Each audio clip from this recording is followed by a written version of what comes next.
اللہ کے نبی صلی اللہ علیہ وسلم جب پیدا ہوئے تو یتیم تھے. کچھ ٹائم کے بعد آپ صلی اللہ علیہ وسلم کی والدہ بھی وفات پا گئیں. دادا تھے وہ بھی فوت ہو گئے. چچا نے پھر سنبھالا, چچا بھی فوت ہو گئے.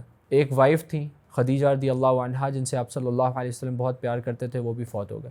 یہ میں نے 4-5 باتیں کر دی ہیں, لیکن سچی بات یہ ہے کہ ان میں سے کوئی ایک بات بھی کسی انسان کے ساتھ ہو جائے وہ ساری زندگی بھول نہیں پاتا. پھر اللہ کے نبی صلی اللہ علیہ وسلم کے 6 بچے آپ صلی اللہ علیہ وسلم کے سامنے فوت ہو گئے. یار اللہ کی قسم ہم نہیں امیجن کر سکتے. ہم یہ کہہ دیتے ہیں, میں بھی کہہ رہا ہوں, وہ کبھی میں نے انٹرنلائز کر کے دیکھا ہے کہ اس کا مطلب کیا ہے. ہم میں سے زیادہ تر لوگ انڈیویجول کرائسس کا شکار ہیں.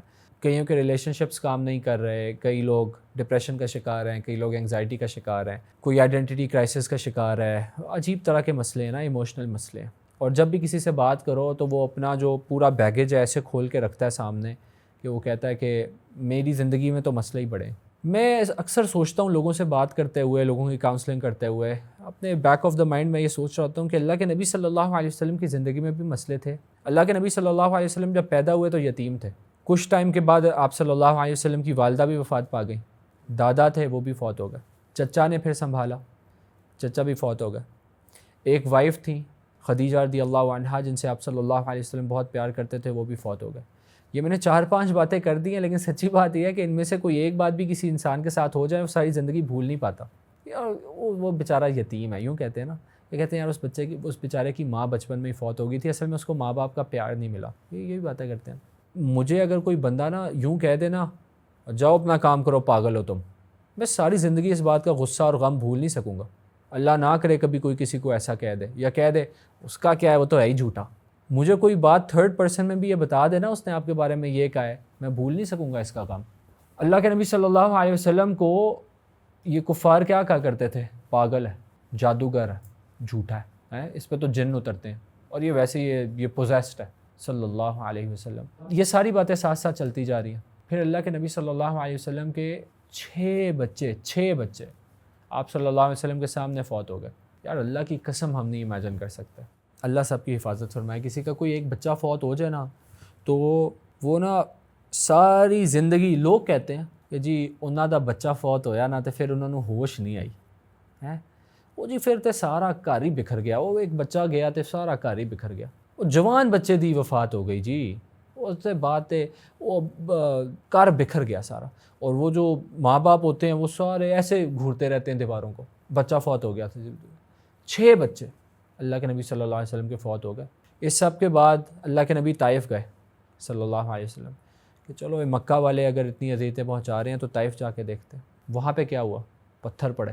ہم یہ کہہ دیتے ہیں, میں بھی کہہ رہا ہوں, وہ کبھی میں نے انٹرنلائز کر کے دیکھا ہے کہ اس کا مطلب کیا ہے. وہ پتھر پڑنے کا مطلب پتہ ہے تمہیں؟ پتھر پڑنے کا مطلب کیا ہوتا ہے؟ پتھر پڑے سبحان اللہ کہ وہ اتنا خون نکلا کہ پاؤں تک خون جا رہا ہے. یار we cannot imagine this. ہم اگر اللہ کے نبی صلی اللہ علیہ وسلم کی سیرت کو پڑھ لیں نا, صحیح طرح سے پڑھ لیں, تو ہم پتہ نہیں کیا بن جائیں. ہمارے اندر کتنا حوصلہ آ جائے, ہم ایسے کھڑے ہو جائیں ہر دکھ ہر غم کے سامنے, ہر ظلم کے سامنے ایسے کھڑے ہونے والے بن جائیں. پھر ہجرت ہوئی. ہجرت کے بعد کیا ہے, اللہ کے نبی صلی اللہ علیہ وسلم کے ساتھ جو منافقین کا طرز عمل ہے, بندہ کہتا ہے کہ اچھا میں ہر ایک سے لڑ لیتا ہوں, کم سے کم جو میرے کلوز سرکل میں لوگ ہوں وہ تو ٹھیک ہوں, ان سرکل میں بھی منافقین ہیں. اللہ کے نبی صلی اللہ علیہ وسلم کی وائف عائشہ رضی اللہ تعالیٰ عنہ پر تہمت لگا دی کہ انہوں نے نعوذ باللہ زنا کیا, اور وہ کہنے والے اس میں مسلمان بھی, کچھ لوگ نادان وہ بھی شامل ہو گئے. منافقین تو تھے ہی تھے, کچھ لوگ مسلمانوں میں سے بھی نادان وہ بھی پروپیگنڈے کا شکار ہو گئے. یہ اذیتیں ہیں کہ ختم ہی نہیں ہو رہی. اور پھر اس کے بعد کیا ہے, جنگیں, ایک کے بعد ایک جنگ. میرے ساتھ اگر کوئی اچھائی کر دے نا, اور اس اچھائی کی وجہ سے اس کو کوئی دکھ پہنچے, اس بات کا دکھ ہی انسان کو بڑا ہوتا ہے کہ یار اس نے میرا ساتھ دیا, اس کی وجہ سے لوگوں نے اس کو ایسا کہا. انسان کو اس چیز کا بڑا دکھ ہوتا ہے, انسان اپنا دکھ جھیل لیتا ہے. لیکن یہ کہ اس بندے کو میری وجہ سے دکھ ہوا, انسان کو یہ چیز کھا جاتی ہے. مصعب ابن عمیر رضی اللہ تعالیٰ عنہ, مکہ کے شہزادے, امیر ترین نوجوانوں میں سے ایک. مدینہ میں اللہ کے نبی ان کو دیکھ رہے ہیں, ان کے جسم پہ کپڑے پورے نہیں ہیں. احد میں شہید ہوئے ہیں تو کفن پورا نہیں ہے. حمزہ رضی اللہ عنہ شہید ہوئے ہیں تو اتنی بری طرح سے شہید کر دیا گیا ان کو. بدر ختم ہوئی نہیں ہے تو احد آ گئی ہے, احد ختم ہوئی نہیں ہے تو اگلی جنگ, ایک کے بعد ایک جنگ. اس سب کے دوران خیبر میں زہر بھی دے دیا گیا. آپ اللہ کے نبی صلی اللہ علیہ وسلم کی آپ صلی اللہ علیہ وسلم کی لائف کو اگر اسٹڈی کرو صحیح سے، ایک تو دکھ یہ بھی ہے نا کہ ہم یہ کہہ دیتے ہیں کہ سیرت، اللہ کے نبی کی سیرت کا مطلب ہوتا ہے بایوگرافی.